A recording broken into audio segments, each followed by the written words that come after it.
Guys, welcome back to Geared Forwards. My name's Paul, and today we're taking a look at another Swiss Army knife. This is the Minichamp, the tiny toolbox for your pocket. So let's get straight into it with a size comparison. Now, of course, this is a 58mm Swiss Army knife, so it is the same length of a classic. So let's get that out of the way. But here is an 84mm and a 91mm. And for people that might not like to use millimeters, let's go ahead and throw a ruler into the mix just because I have one on the table.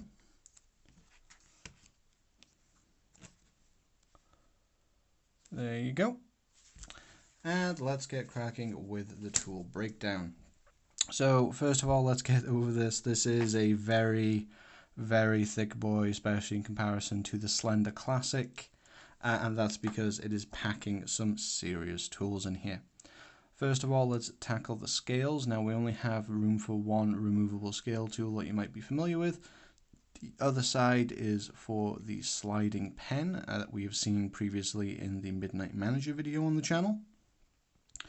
Now in terms of using the pen, you can extend a tool here and then you get a full-on writable implement. It's actually surprisingly comfortable, though I still wouldn't want to write any essays, quick notes, jotting down a license plate number in an accident, checking off things on a shopping list, that kind of thing, is certainly well within it.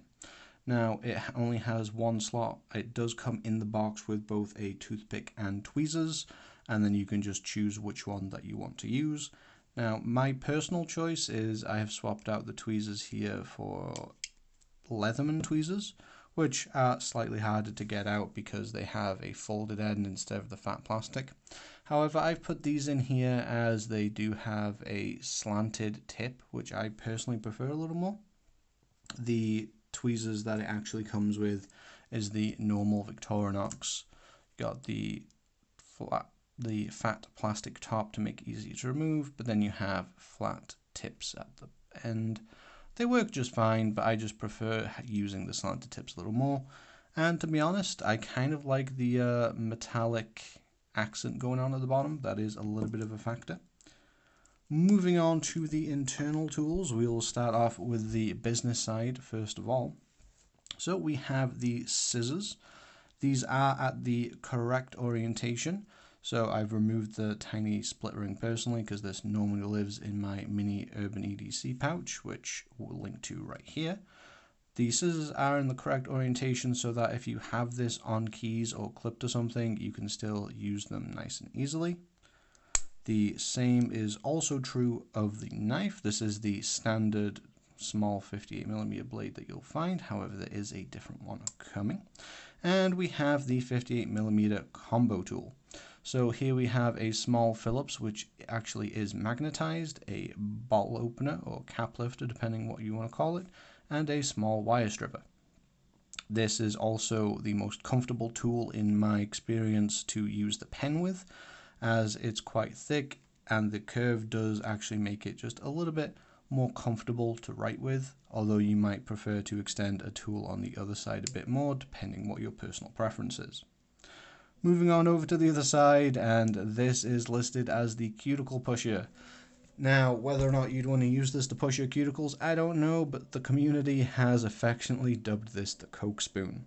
I believe the origin of this tool was actually on a pharmaceutical model given out to pharmaceutical companies, and it was intended more as a spatula for measuring out chemicals or drugs. So the Coke name isn't too far out there.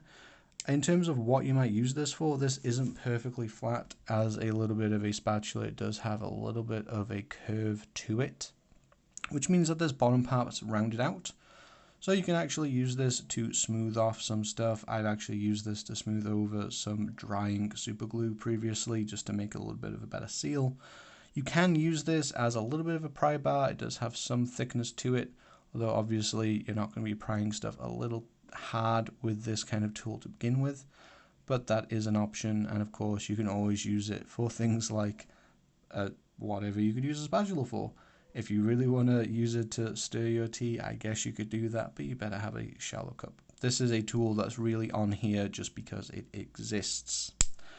Next up we have this. This is a familiar tool in shape.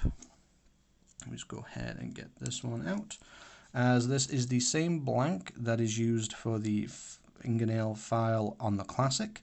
However, on this tool it is a little different. Our screwdriver tip is a little finer, and instead of a file surface, this one actually has a little bit of a rule, both millimeters and inches, or no, centimeters and millimeters. It is gradiated. That is, however, only on one side. The other side is blank, so a little bit of a screwdriver, a little bit of a prying implement, and a little bit of a ruler. Moving on to the other side, we're jumping over to the far side here. This is where your nail file actually is, and I do actually prefer this to the Classic. That is because the Classic is doing double duty as a screwdriver. It's kind of uncomfortable to just clean your nails with this. And yes, you can clean your nails with a knife. However, that is also one slip away from being an unpleasant day. This has a nice rounded end, and it is intended to use to clean your nails. And I find personally it just works really well. It's nice and comfortable. And I do still like this file surface. I know that some people don't really like this kind of texture on the files on some Swiss Army knives, but in my experience it works just fine. Moving over to the middle, and this is one of the more memorable tools. This is a little bit of a hooked knife. This is actually dubbed the orange peeler because the hook tool works well as an orange peeler. See if we can get close so you can see the working edges here. So as you can see, we have a bevel here, a bevel on the inside, and a nice sharp point on the end. This, from experience, actually works really well as a package opener as well for clamshell packaging, where the hook tip gets in there nice and easily, and then this pulling surface gets through there very well. I actually like that a lot. I don't really eat many oranges, but from other people I can say that it actually does function well for the listed purpose as well. And finally we have this. This is a little Warncliffe blade. I believe this is just listed as a backup knife.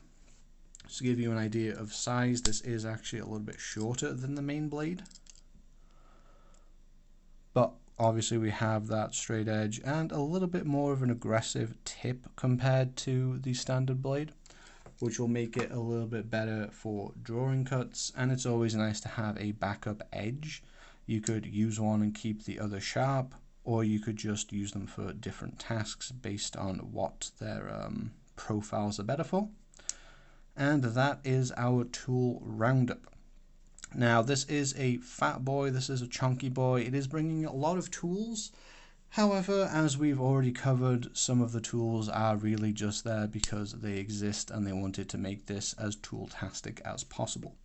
The value of this is going to be a little bit subjective based on what tools you use and how interested in having these things you are. Of course, just having tools gives you the possibility for some MacGyverism, which I'm always a fan of. Now, this is also available in an ALOX model. For those unfamiliar, ALOX is this kind of thing. This is a ALOX Cadet. And instead of having a liner and Salador scale on top, you just have this ALOX scale there, which acts as the liner as well. You have a nice texture. They come in a variety of colors. However, you do lose the scale tools. Now, personally, that's a little bit of an issue for me, and whilst I'm not against owning a ALOX Minichamp, if you were going to buy one and you were listening to my recommendation, I would say get the Salador one. The whole point of the Minichamp is to have as many tools in a smaller package as possible. That is the entire point. And whilst you get some structural stability and some aesthetics from the ALOX, you're sacrificing the pen, which is probably going to be one of the more useful things to have on you just in case, and the option of having a scale too, which is, as out the box, can be a toothpick or tweezer, but you could slam a Firefly, like a little fire striker in there if you wanted to as well. I just think the Salador model makes more sense. Now, the price of things has ballooned in recent years.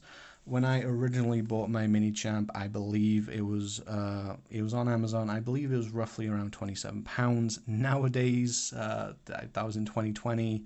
Nowadays, there's going for a much steeper price of around £40, or I did quickly check Amazon.com. The US price is about $48, which you'll then have to add sales tax onto. So it is a fairly steep price for a small tool. But all said, in the EDC world, let's face it, we do spend some money on things.